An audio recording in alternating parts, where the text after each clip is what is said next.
하나님의 말씀 같이 보겠습니다. 다니엘서 3장 1절에서 7절 말씀입니다. 제가 가지고 있는 성경은 구약성경 1235면에 나와 있습니다.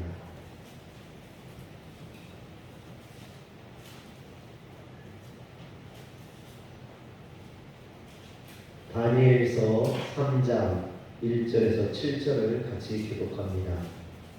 느부갓네살 왕이 금으로 신상을 만들었으니 높이는 60규빗이요 넓이는 6규빗이라. 그것을 바벨론 지방의 두라 평지에 세웠더라.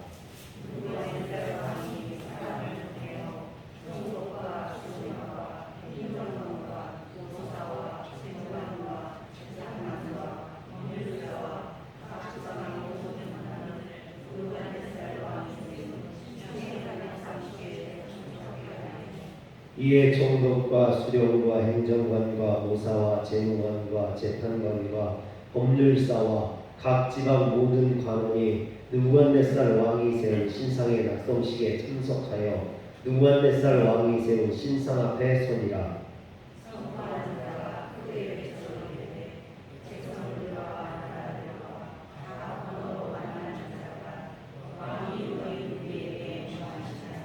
너희는 나팔과 피리와 수금과 사명문과 양금과 생황과 및 모든 악기 소리를 들을 때 엎드려 느부갓네살 왕이 세운 금 신상에게 절하라.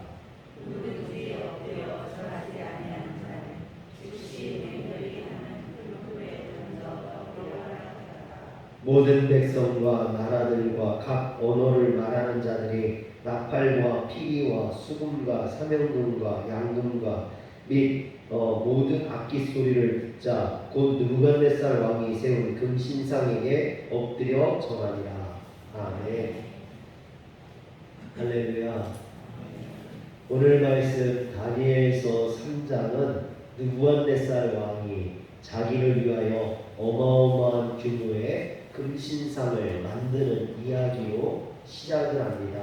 그런데 그 앞에 다니엘서 2장의 말씀에 보면 느부갓네살 왕은 커다란 신상에 대한 꿈을 꾸게 되고 그 꿈으로 인하여서 범민하여 잠을 이루지 못하는 일이 벌어집니다. 그래서 바벨론에 있는 모든 박수와 술객과 점쟁이와 지혜자들을 불러서 자신의 꿈이 무엇인지 그리고 그 꿈을 해석을 내놓으라 강요를 합니다. 그런데 바벨론에 있는 모든 지혜자들도 이 꿈을 맞추지 못하는 거예요. 해석하지 못합니다. 그런데 점정도 포로 출신 청년 다니엘이 그 꿈을 해석하게 됩니다. 다니엘은 느부갓네살 왕이 꾸었던 꿈의 내용과 그 해석을 완벽하게 풀이해내면서 이 모든 것을 알게 하신 이는 전능하신 하나님이라고 분명히 밝히고 있습니다.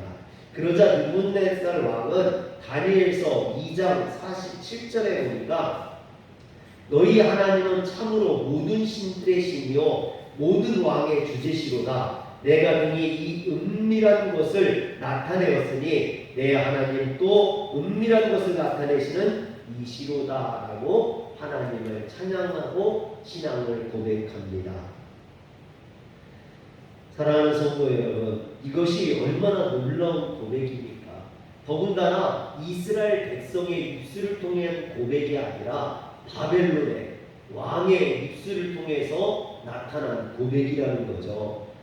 느부갓네살 왕은 이처럼 꿈의 해석을 통해서 은혜를 경험했던 겁니다.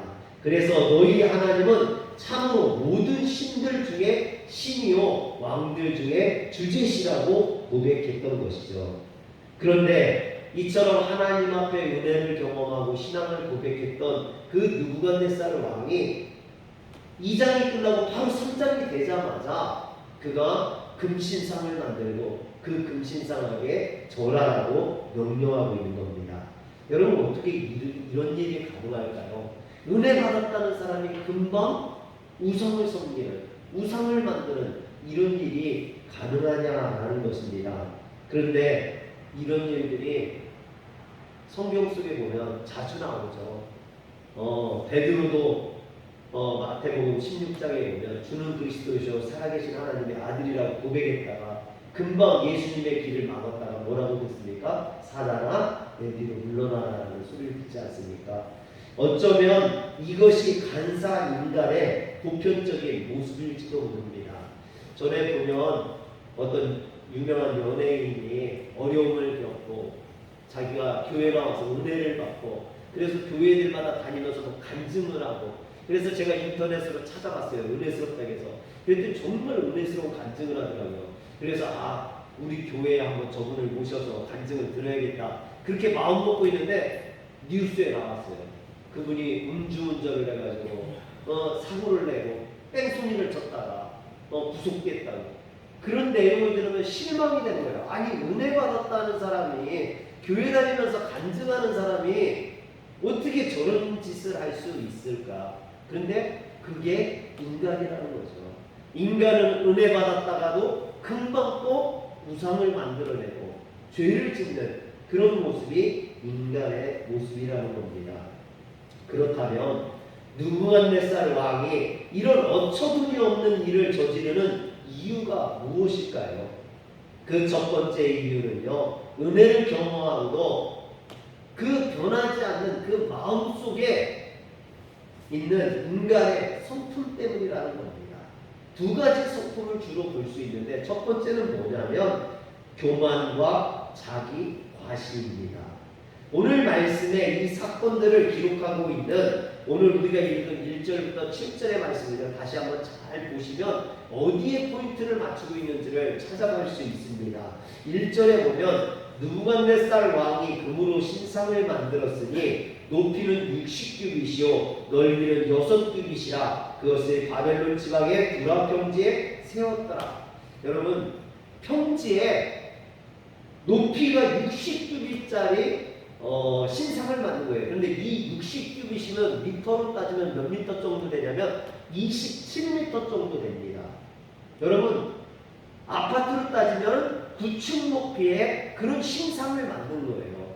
평지에 그때 당시에 무슨 아파트가 있는 것도 아니고 높은 건물이 있는 것도 아닌 이런 시대에 27m짜리 신상은 어디에서 보여도 다 볼 수 있는 그런 어마어마한 규모의 신상을 만든 거죠. 그리고 2절에 보면 느부갓네살 왕이 사람을 보내어 총독과 수령과 행정관과 모사와 재무관과 재판관과 법률사와 각 지방 모든 관원을 불렀다 그랬어요. 여러분 저는 이 말씀을 보면서 아니 그냥 낙성식에 많은 사람들을 불러 모았다 이러면 될 텐데 왜 이렇게 자세하게 총독과 수령과 행정관과 모사와 재무관과 이렇게 나열하고 있느냐라는 거죠. 또 5절에도 보세요. 5절에도 보면 너희는 나팔과 피리와 수금과 사명금과 양금과 생활과 모든 악기를 이것도 그렇잖아요. 그냥 모든 악기를 그러면 될 텐데 왜 이렇게 지금 악기의 종류별로 다 이야기하면서 이러고 있느냐라는 거죠. 이렇게 금신상의 어마어마한 크기를 강조하거나 초청한 사람들을 장엄하게 나열하고 동원된 악기를 길게 열거하는 이유가 뭐냐는 거죠.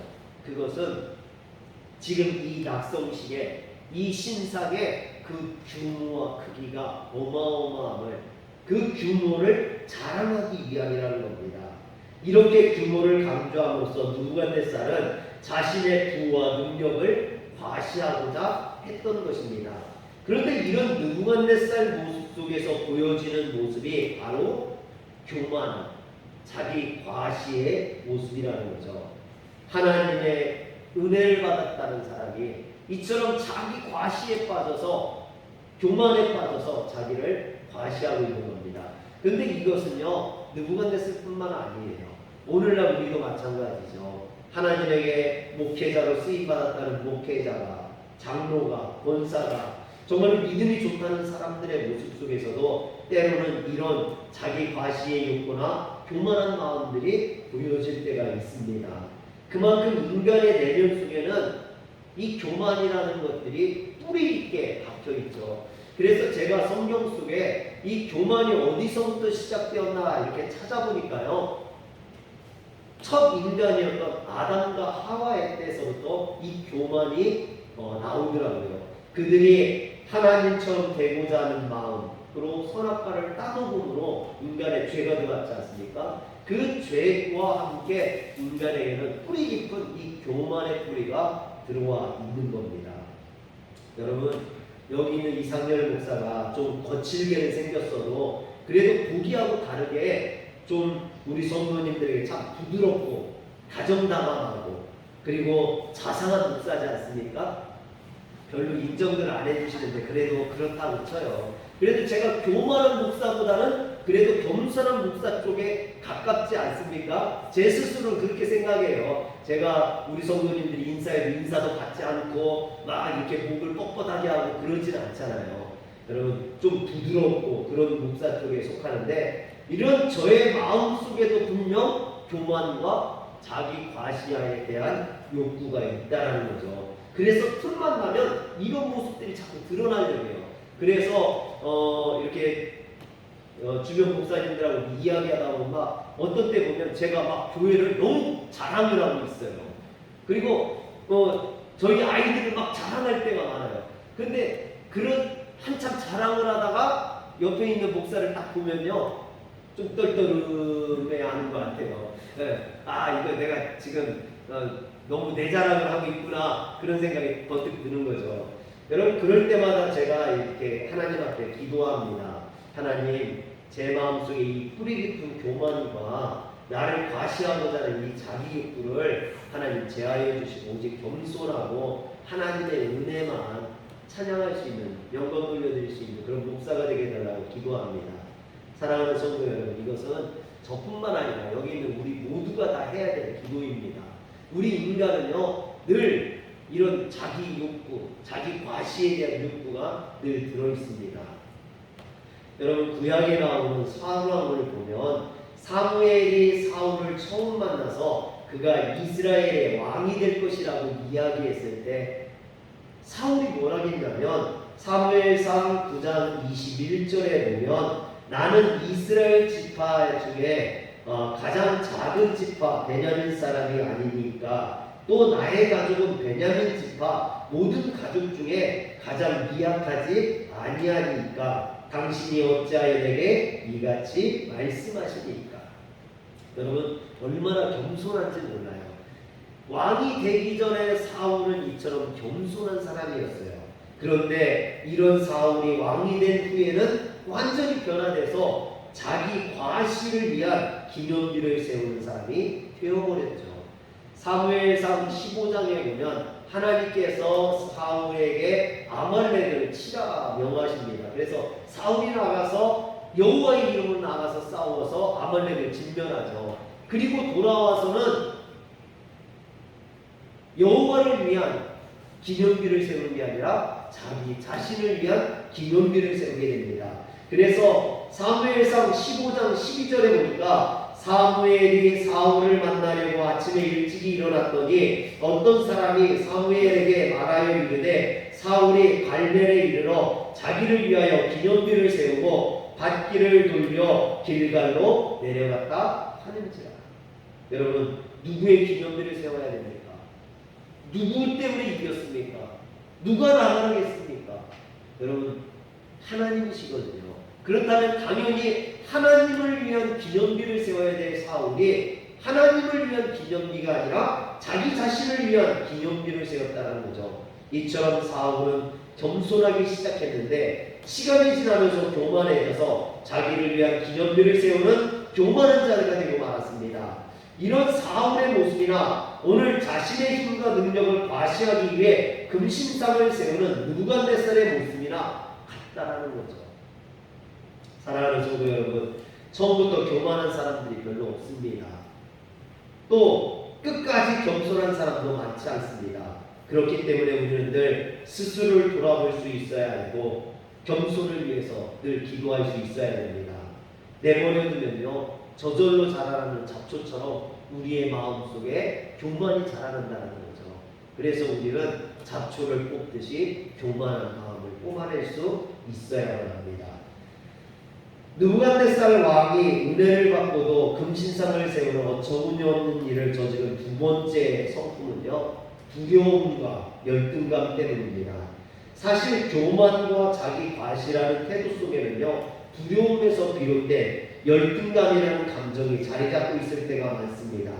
오늘 말씀에 나오는 느부갓네살 왕도 마찬가지죠. 다니엘서 2장에서 다니엘은 느부갓네살 왕이 꾼 꿈의 내용을 해석해 주면서 그 커다란 신상은 바벨론을 상징한다라고 이야기해 줍니다. 그리고 그 커다란 신상이 어디에서 날아오는지 모르는 돌 하나에 부서지고 무너져 버리거든요.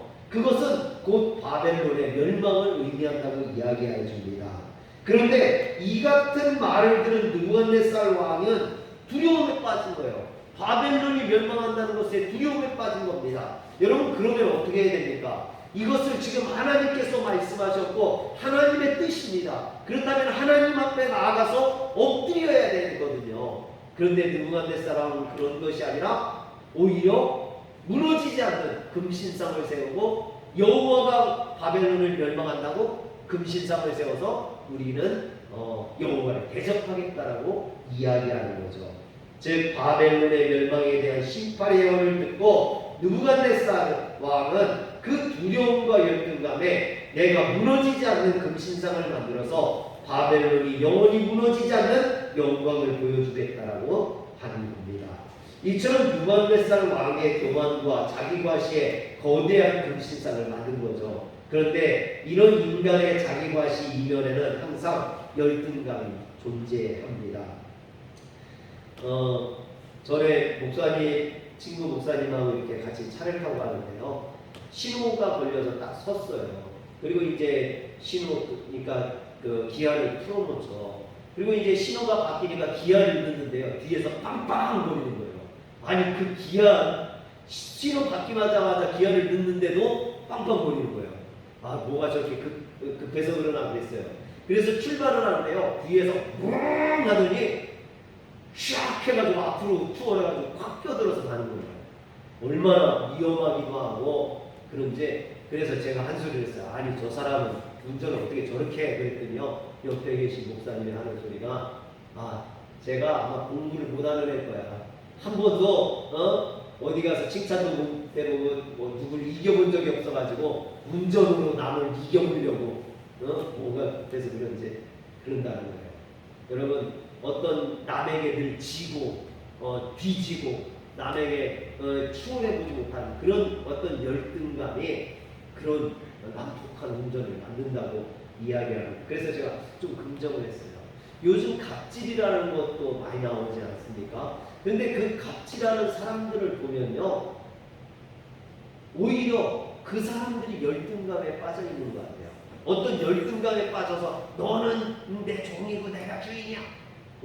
늘 어떤 남에게 지고 무시당한 그런 어떤 열등감 때문에 자기를 높이려고 하는, 자기를 어떤 감추려고 하는 이런 것들 때문에 다른 사람을 무시하고 때로는 다른 사람을 하대하고 갑질을 하고 그런 것이 아닌가, 저는 그렇게 생각을 합니다. 사울 왕이 전쟁에서 이긴 후 자기를 위한 기념비를 세우는 허세를 부리면서도 이 근원적인 마음 속에는요, 늘 나의 집은 가장 작고 나는 미약한 사람이라는 이런 열등감이 존재한다는 거죠. 근데 그 열등감이 누구에게 폭발했습니까? 다윗에게. 그래서 다윗을 죽기까지 쫓아다니지 않습니까? 사랑하는 성도 여러분, 이처럼 열등감은 우리를 무너뜨리는, 우리에게 죄악의 길로 가게 만든다는 겁니다. 아무리 이런 자기를 위한 기념비나 금신상을 세운다고 이런 마음들이 없어지느냐, 두려움이 사라지느냐, 그렇지 않습니다.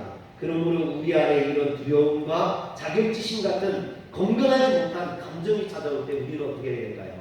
하나님 앞에 나가야겠죠. 여러분, 하나님의 말씀을 한번 들어보시기 바랍니다. 디모데후서 1장 7절.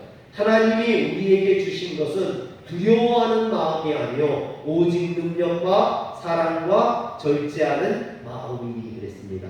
또 시편 56편 3절과 4절에 보면 내가 두려워하는 날에는 내가 주를 의지하리이다.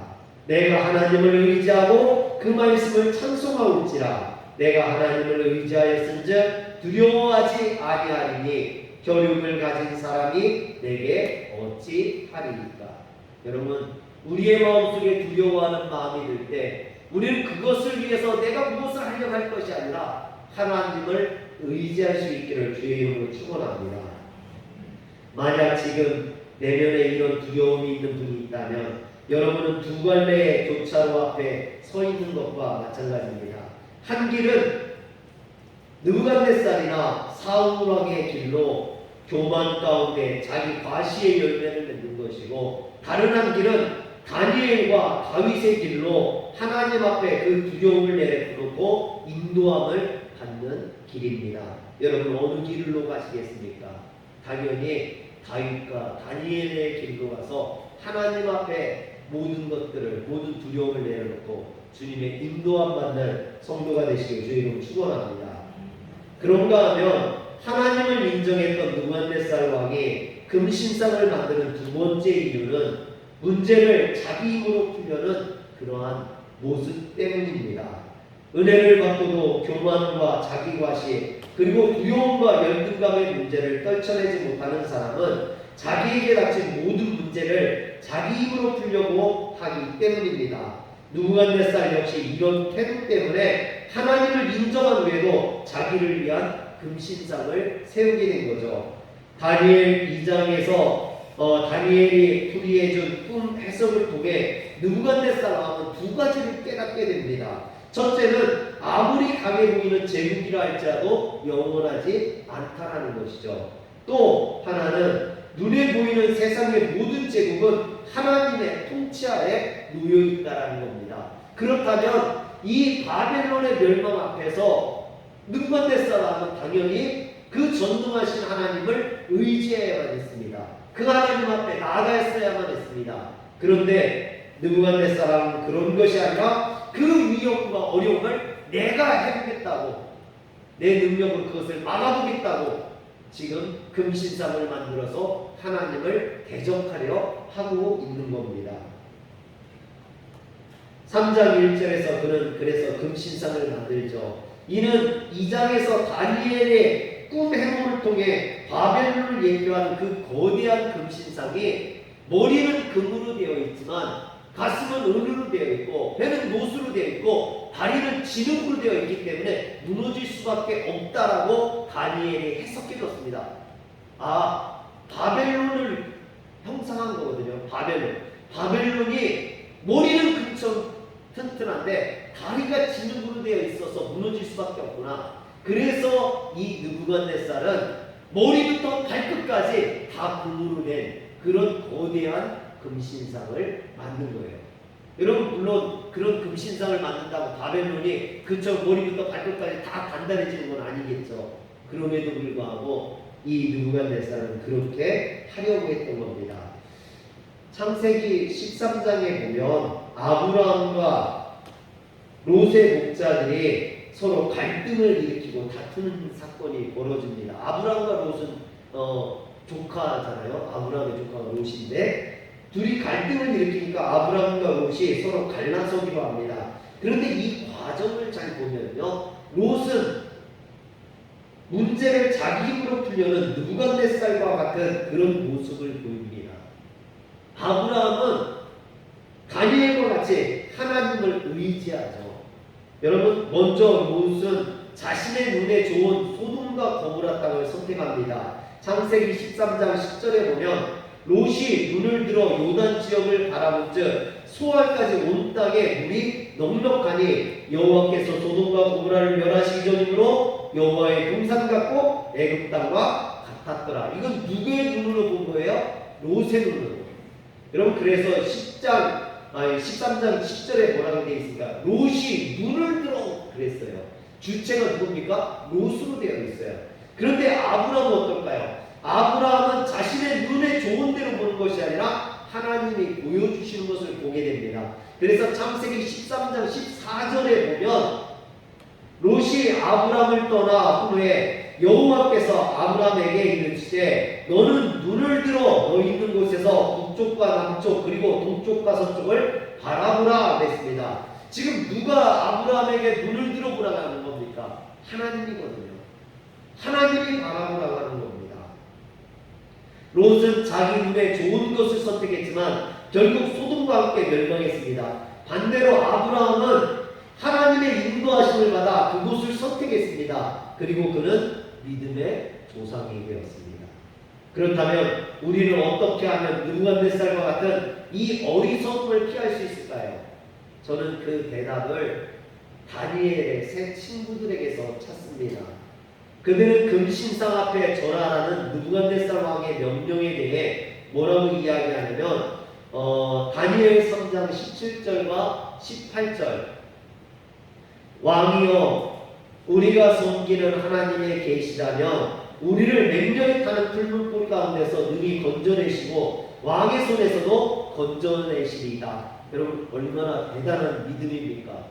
하나님이 계시다면 우리를 건져주시고 지켜주실 것이다 라고 이야기하죠. 너무나 놀라운 신앙 고백 아닙니까? 그런데 이것보다 더 중요한 신앙 고백이 18절이에요. 여러분 18절에 보면 그렇지 아니하실지라도 왕이여 우리가 왕의 신들을 섬기지도 아니하고 왕이 세운 금신상에게 절하지도 아니할 줄을 아옵소서 그럽니다. 우리가 17절만 본다면요 놀라운 신앙 고백 같죠. 그러나 여러분 사실은 18절이 더 놀라운 신앙 고백이라는 겁니다. 우리 믿음이 그래서 18절까지 갈 수 있어야 돼요. 그렇지 아니하다 할지라도 저는 하나님을 믿습니다. 이런 고백이 우리들에게 있어야만 합니다. 우리가 드리는 기도에서 가장 치명적인 결함이 저는 여기 있다고 봐요. 여러분 대부분 성도들이 하나님 앞에 기도할 때 들어달라고 기도를 많이 하죠. 하나님 이거 들어주세요. 이거 해주세요. 많이 합니다. 그런데 이렇게 기도할 때 잘못하는 게 뭐냐면요. 하나님에게 묻지 않고 내가 결정을 하고 기도한다는 거예요. 그래서 내가 결정한 것을 하나님 도와주세요. 안 도와주셔? 그러면 내가 작정 기도하겠습니다. 금식 기도하겠습니다. 그래도 안 도와주셔? 그러면 나 하나님 안 믿겠어요. 이런다는 거죠. 저희 아들이 이제 고3인데 제가 이제 사야에게 기도하라고 많이 해요. 기도하라고. 그런데 하나님이 안 들어주시면 어떡하셔? 그래요. 그러면 어쩔 수 없는 거지. 하나님의 뜻이 거기가 아닌 거지. 네가 원하는 것과 하나님이 가는 길이 다르다면 당연히 안 들어주시지. 그래서 먼저 기도해야 될 건 뭐냐면 하나님 내가 어디로 가야 됩니까? 내가 무엇을 해야 됩니까? 내가 하나님이 원하시는 것이 무엇인지 저에게 알려주세요. 이게 먼저가 되어야 된다고 이야기합니다. 사랑하는 성도 여러분, 우리가 하나님 앞에 무엇을 간구하기 이전에 그것이 하나님에게 옳은 건지 그른 건지를 분별할 수 있어야 된다는 거죠. 먼저 물을 수 있어야 되는 거죠. 전에 집사람이 미역국을 끓였어요. 미역국을 끓였는데 저희 디아에게 묻는 겁니다. 디아야, 너 미역국 먹을래? 미역국 좀 먹어. 그러니까 저희 디아가 미역국을 싫어하거든요. 애들은 대부분 싫어해요. 미역국이 미끌미끌하고 그러니까 싫어합니다. 그런데 디아가 나 싫어 나 미역국 안 먹을래. 그랬더니 집사람이 미역국을 풀면서 그러는 거예요. 아니 미역국 먹어. 이거 그래도 맛있어 먹어. 그러는 거예요. 그러니까 디아가 싫어가지고 싫다니까 나 안 먹어. 그런데 안 먹어 하는 순간에 이미 미역국을 앞에다 갖다 놨어요. 미역국을 앞에다 갖다 놓고 몸에 좋은 거니까 먹어. 그러니까 디아가 묵시렁 그러면서 먹는 거예요. 그래서 제가 옆에 있다 그랬어요. 아니 그럴 거면 뭐하러 물어. 묻지나 말지. 묻지 말고 그냥 주지. 그걸 물어와서 그랬더니 집사람이 저한테도 미역국 딱 먹어서 조용히 하고 드세요. 여러분 때로 우리가 하나님 앞에 그런다는 거죠. 하나님한테 묻지도 않고 하나님 이걸 해주셔야 됩니다. 이거 반드시 들어주셔야 됩니다. 그럴 때가 나타나는 거죠. 그게 아니라 하나님 이것이 옳은 것인지 하나님의 뜻이 어디 있는지를 먼저 물을 수 있어야만 하는 거 아닙니까? 가끔 우리가 이런 기도에 실수를 합니다. 하나님께 기도하는데 하나님께 묻지도 않고 자기가 다 결정해놓고 하나님께 그것을 그대로 들어달라고 내놓으라고 기도할 때가 많습니다. 물론 기도는 주실 줄 믿고 하는 것이 맞습니다.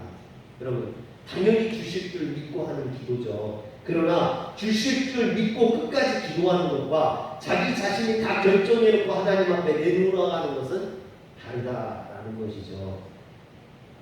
그래서 우리는 하나님께 주실 수도 있지만 하나님께서 주시지 않을 수도 있다는 것을 반드시 기억해야만 합니다.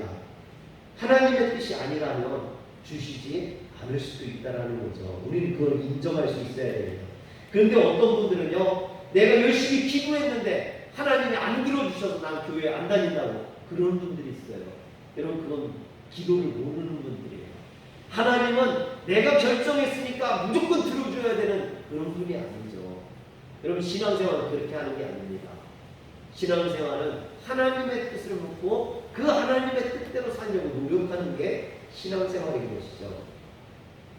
사도 바울이 건강상의 문제로 육체의 가시를 갖고 있다고 그러잖아요. 그리고 그 육체의 가시가 너무 힘들고 어려워서 하나님 앞에 기도했다고 합니다. 3번이나. 그 3번의 기도는 그냥 기도가 아니죠. 정말 목숨을 내걸고 하는 그런 기도를 하는 거예요. 그런데 하나님께서 그것을 들어주셨습니까? 안 들어주셨습니까? 안 들어주셨어요. 사도 바울 같은 사람도 안 들어주셨어요. 그랬더니 사도 바울이 실망해서 낙망해서 주님을 떠났나요? 아니에요. 여러분 고린도후서 12장 8절과 9절에 보면 이것이 내게서 떠나게 하기 위하여 내가 3번이나 주께 간구하였더니 나에게 이르시기를 내 은혜가 내게 족하도다. 이는 내 능력이 약한 데서 온전하여지리라 하신지라. 그러므로 도리어 크게 기뻐함으로 나의 여러 약한 것들에 대하여 자랑하리니 이는 그리스도의 능력이 내게 머물게 하여 합니다. 오히려 바울은 그래서 기뻐했다는 거예요. 내 기도를 들어주시지 않아서 기뻐했다는 겁니다. 간혹 교회에서 야외 행사 준비를 하거나 야외 예배를 준비할 때 비가 오면 어렵잖아요. 저도 사실 주일날은 비가 안 왔으면 좋겠는데 오늘은 비가 옵니다만 준비하는 입장에서는 비가 오면 곤란하니까 하나님 앞에 기도합니다. 하나님 비가 안 오게 해주세요. 비가 안 오게 해주세요. 그런데 또 하다 보면 비가 오는 날도 있어요. 그러면 어떤 분들은 뭐라고 하냐면 우리 목사님이 기도 안 해서 그래요. 그런 분들이 있어요. 여러분 비가 안 와도 은혜고 비가 와도 은혜고 할렐루야. 제가 충청도에서 목회할 때 교회 앞에서 농사를 짓는 분이 있는데요. 저하고 이제 친하게 지내는데 어느 날 이제 그 올해처럼 이렇게 가뭄이 들었을 때예요. 근데 어느 날 제가 이제 교회에 들어가려고 하는데 저를 불러요. 목사님 그래요. 그러더니 저한테 그런 거예요. 목사님 하나님하고 친하시죠? 그래요. 당연히 친하죠. 하나님하고 친하죠. 그랬더니 그럼 좀 기도 좀 해야 돼요. 그래서 무슨 기도를 해야 되냐 그랬더니 너무 가물어가지고 음식까지 타들어간다고 기도 좀 해달라요. 비가 오게 좀 기도해달라요. 그래서 기도해달라니까 열심히 기도해드렸죠. 그런데 그 주에 비가 안 왔어요. 비가 안 왔어요. 그런데 이제 그 다음 주에 이제 만났는데 저한테 그러는 거예요. 하나님이 목사님의 기도를 들어줄 줄 알았는데 목사님의 기도도 별거 없네요. 비도 안 오고. 저한테 이러는 거예요. 그러니 제가 얼마나 약이 올라요. 그래서 제가 그분한테 그랬어요. 제가 하나님과 친한 건 사실이지만 제가 기도한다고 하나님이 다 들어주시는 건 아닙니다. 하나님의 뜻이 아니라면 제가 아무리 기도한다 할지라도 목사 할아버지가 기도한다 할지라도 들어주지 않습니다. 그럼에도 불구하고 제가 기도하는 것은 하나님이 저를 긍휼히 여기시셔서 그나마 좀 마음을 빨리 돌이키셔서 비를 빨리 오게 해주시지 않을까 하는 그런 소망 때문에 기도합니다. 그렇게 얘기를 했어요. 근데 그 다음날 비가 왔어요. 비가 왔어요. 그랬더니 이분이 여기 목사님 능력이 있다고 그렇게 소문을 내주셔서 얼마나 감사했는지. 본인은 그렇게 소문을 내면서도 교회는 안 오시더라고요. 사랑하는 성도 여러분, 느부갓네살 왕처럼 자기 자신을 위해 금신상을 세우는 자가 아니라 다니엘처럼 매사에 하나님 앞에 엎드릴 수 있는 자가 되시길 주의 이름으로 축원합니다. 또 그저 내 뜻대로 해달라고 떼쓰는 어린아이와 같은 신앙, 어린아이와 같은 기도가 아니라 진정 하나님의 뜻이 무엇인지 그 하나님의 뜻이 이루어지기를 소망하는 성숙한 그리스도인, 성숙한 성도가 되시길 주의 이름으로 축원합니다. 기도하겠습니다. 전능하신 하나님, 때로 우리가 어린아이처럼 하나님 앞에 뺐을 때가 있습니다. 하나님의 뜻을 구하지 아니하고 내 욕심 가지고 내 마음대로 하려고 할 때가 있습니다. 그런 우리의 연약함을 용서해 주시고 이제 우리의 신앙이 성숙해져서 하나님의 뜻이 무엇인지를 분별하고 그 주님의 뜻이 이루어지기를 소망하는 저희들 되게 하여 주시옵소서. 우리 주 예수님의 이름으로 기도합니다. 아멘.